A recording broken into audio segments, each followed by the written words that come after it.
dibawa pulang. Iya. Iya di sini. Kirain di situ. Biar kan idenya. Ya.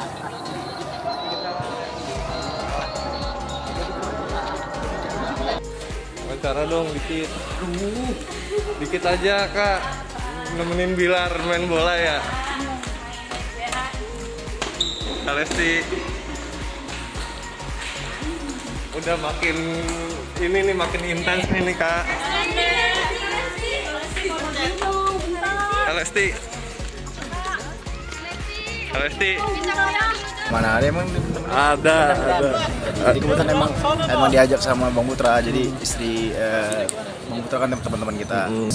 Kan udah jarang nih main bola, jadi gue sempet lagi bisa main bola karena ada waktu libur, gue sempetin buat main bola, kebetulan jadwalnya cocok. Ya gimana ya? Ya mungkin itu saya tangkapnya sebenarnya canda-candaan aja sih. Ya emang kita canda-candaan gitu. Dan ya kalau dibilang salah viral, saya juga sebenarnya nggak niat viral. Saya ini di luar ekspektasi saya, karena saat itu saya yang dikasih bunga sama Dinda. Saya nggak datang saya nggak datang ke nikahan Dinda bawa kamera nggak niat ngevlog. Ya udah ngalir aja gitu. Dan itu semua rezeki dari Allah gitu.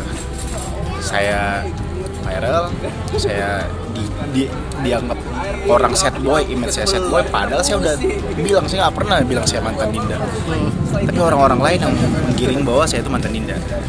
Nah, jadi kayak saya ngeliat kayak wah pansos ngaku-ngaku mantan Dinda, kasih tahu saya di mana ada media atau podcast yang saya sendiri bilang Dinda itu mantan saya, itu nggak pernah. Gimana? Kita menanggapi atau seperti apa sih? Biarin aja. Saya sih pribadi yang ya udah sih, ketika ada orang yang kayak saya memanfaatkan atau ibaratnya ingin mencari ketenaran dengan nama saya, sejauh ini sih ya udah. Ketika saya, orang kan netizen juga pintar, orang masyarakat awam juga pintar, udah bisa menilai mana yang baik, mana yang benar, dan saya nggak perlu keluar harus membenarkan diri saya. Orang lain juga cukup tahu siapa yang benar, siapa yang salah. Ya udahlah. Tapi lu juga, dan juga kan saya nggak cukup orang lah yang menilai. Saya sendiri ya udah, saya nyantai aja. Selagi saya lebih baik fokus sama diri saya sendiri. Saya fokus buat berkarya, buat bersikap dengan baik di depan orang banyak, bersikap seperti itu. Ya udah, terserah orang mau nilai saya jelek, terserah orang mau memanfaatkan saya pengen naik dengan menjatuhkan nama saya juga. Wah, mohon maaf, saya kan jarang lihat televisi ya gitu ya. Jadi belum tahu kondisi seperti ini. Saya mah masih berprasangka baik. Intinya mendoakan anak saya Nadia supaya jadi keluarga sakinah mawadah warohmah gitu ya. Malah segera diberikan keturunan putra putri yang soleh solehah, dan tetap melaksanakan komitmennya, yaitu menyelesaikan kuliah gitu ya.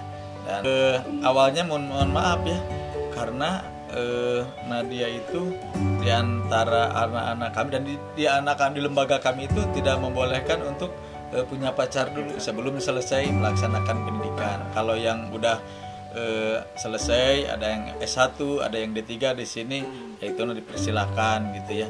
Kalau selama tinggal di asrama, mohon maaf jangan dulu berpacaran gitu ya. Nah, intinya seperti itu.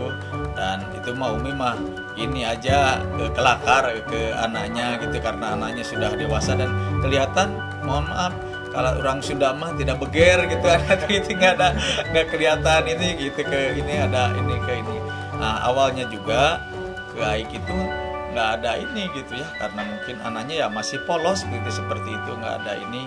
Tetapi setelah diikat dengan akad nikah ya akhirnya ya alhamdulillah katanya sudah ada, bukan sudah ada lagi, udah ada ini, ada rasa cinta sayang seperti ini. Awalnya mungkin dia juga masih ini ya, dan saya juga awalnya Nat, jangan dulu kamu menerima istikharah dulu, minta kepada Allah gitu ya, apakah ini betul-betul suami yang terbaik untuk Nadia.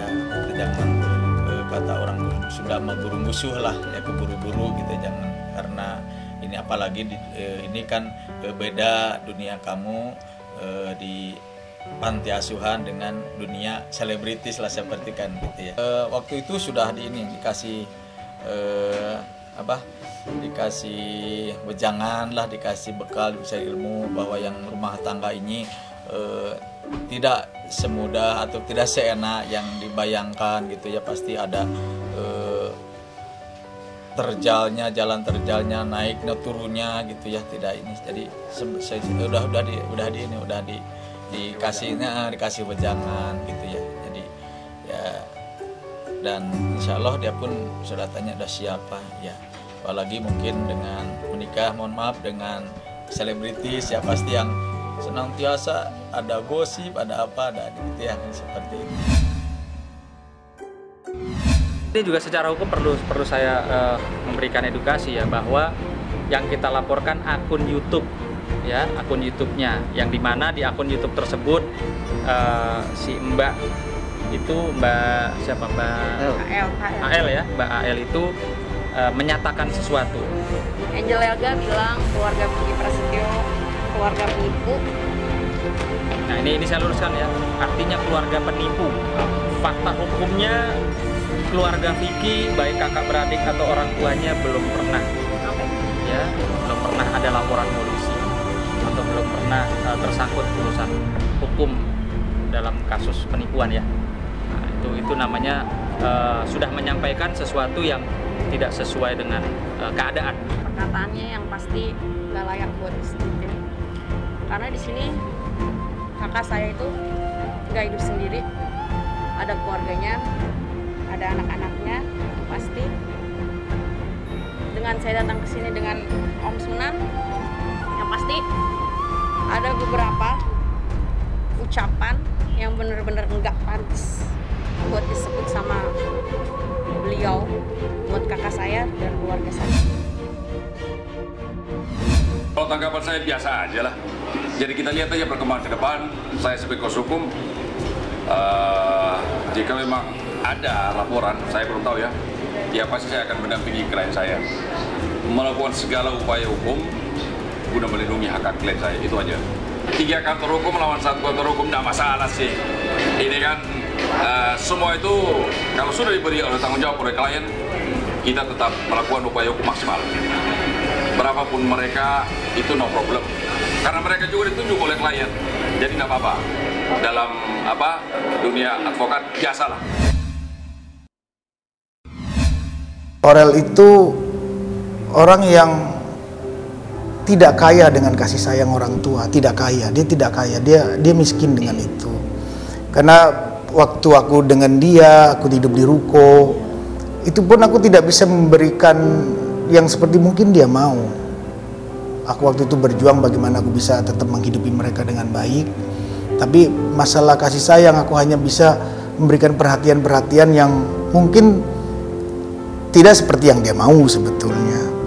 Makanya aku melihat perjalanan Atta dengan Aurel hari ini, aku melihat Aurel cukup mengertiin Atta, terus Atta cukup memberikan pengaruh yang cukup positif, support yang luar biasa terhadap karir Aurel juga.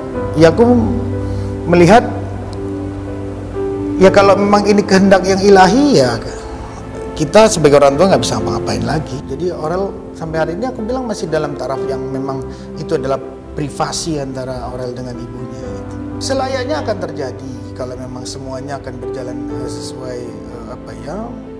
sesuai dengan keinginannya. Itu harus berjalan sedemikian rupa supaya perjalanan Aurel nanti Aurel bisa mendapatkan semua lancar dengan baik, berkah, didoakan oleh ibunya sendiri, didoakan dijaga dengan baik oleh Asanti, ya kita lah yang sekarang bareng sama Aurel.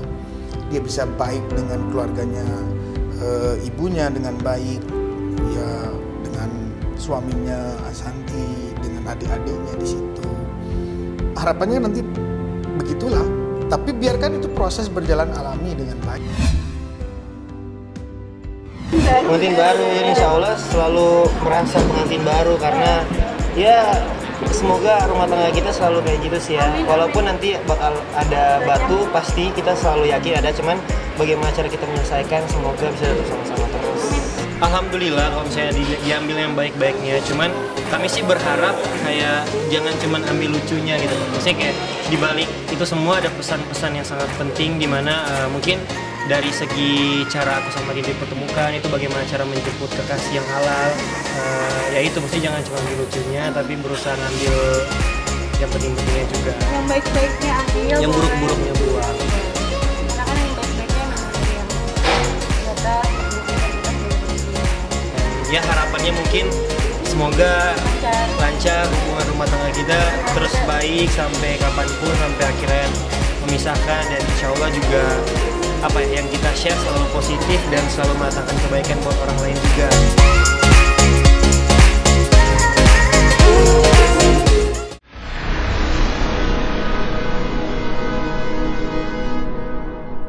Jadi jangan lupa untuk subscribe Cumi Cumi. Ditekan ya tombol lonceng merahnya.